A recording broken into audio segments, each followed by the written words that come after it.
Hey guys, I'm going to show you how to fix this problem on Windows 11 operating system. In the first step, simply type in services and from the search bar click here to open it. Then simply right click here, select task manager, then click on run new task, then click on browse button, go to this PC, then open C drive, then open Windows folder. Now just scroll down and search for system32 folder. So here it is, double click on it to open it. Again scroll down and find out cmd.exe. so here it is, simply select it and click on open. Now check this box and this will be our main path: C drive, Windows folder, system32, cmd.exe. Then click on OK, and from here we need to execute the command sfc /scan now and hit enter.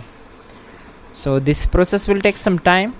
Then we will execute the second method.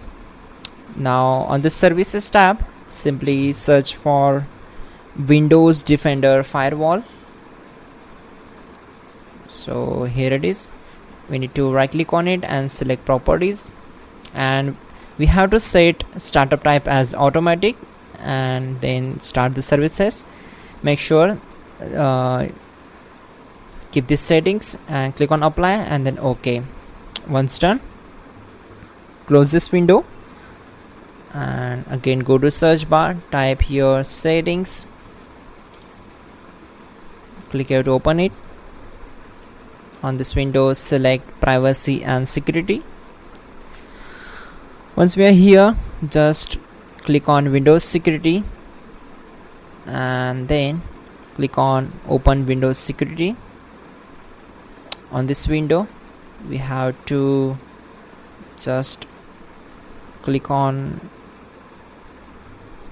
firewall and network protection. After that, just scroll down and click on restore firewalls to default and click on restore defaults.